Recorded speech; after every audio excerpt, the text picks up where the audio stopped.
Chairman Ravanera for inviting me to Mindanao. Uh, this is something which we planned for a long time, and I'm glad it's happened. And this is my first visit. So it was very impressive. The whole day has been impressive, in fact, starting with looking at the Copville, where the rehabilitation has happened of people who were affected from the typhoon 2 years back, and the kind of planning which has gone in terms of looking at their housing needs, but not just as house, but how you involve them. So in terms of their labor going into the brick making, and also the thought which has been given into the design of the houses, looking at the needs of the people, and then building on that in terms of saying how you can build a community. It's not just houses, but a community which is being built. And what's being looked at is not in the short term, but how do you look more in the long term, and that's what was pretty impressive. And how you've integrated, I think, the health care, education, and now the livelihood needs are being looked into. So I think it's a very sustainable model which is in place, and I'm sure this is a model which can be taken to other places. And one good example is here in Marawi, where when you come along the road, you can see so many people who have been displaced.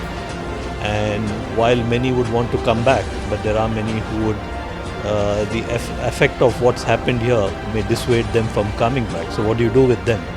And this model of Copville, which has been put in place, is very applicable here. And this afternoon, there's been an agreement signed to where land has been donated, and the plan is to replicate it. And I'm sure the cooperatives can show a way forward, that even in a affected area, there is a sustainable way in which we can think through. And as the chairman said, it's involving the training institute which was inaugurated this morning, where people can be trained, and after the training they can come and put it into practice and involve them as part of building the community. And that's where the cooperative difference comes in. You're taking the community along and building a sustainable community. So I think the whole day has been very worthwhile, having come and seen actually on the ground what's happening. It's been truly inspiring, and I'd like to again congratulate all the cooperatives who have been involved in this, in making this happen. So thank you again for the opportunity to be here. Each step, you're looking at people. Keeping the cooperative principle is to keep the member at the center. So you are looking at the member and member need.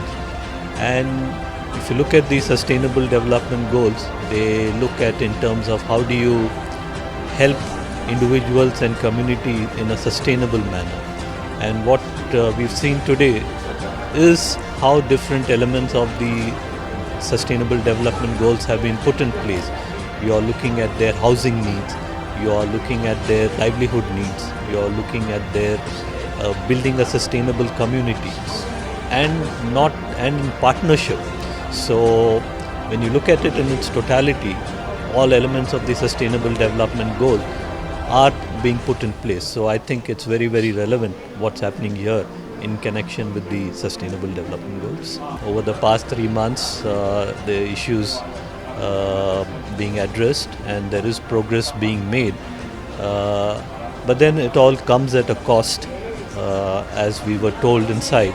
There is a human cost to it, there's an economic cost to it, there is a social cost to it, and I'm hopeful that once the issue has been resolved, the thinking would be more in terms of how do you now ensure that the community which is being affected, their lives can be rebuilt.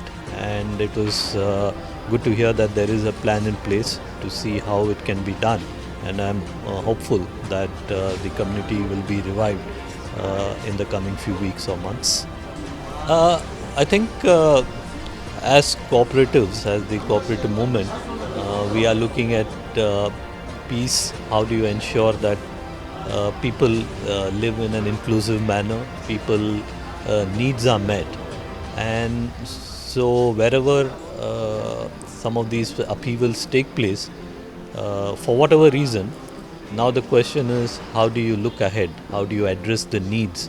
How do you ensure that the community which is affected is able to bring themselves back together? So, and in that sense, I think the global community is very much the work which is being done.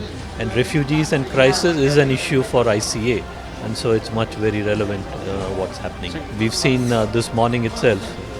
It's not just organizations in Mindanao, but then from outside who have come here and have helped to in training, helped in rebuilding efforts. So I'm sure tomorrow we are having the summit, and there'll be more where we can hear about what's happening and how the cooperative community can help in rebuilding efforts.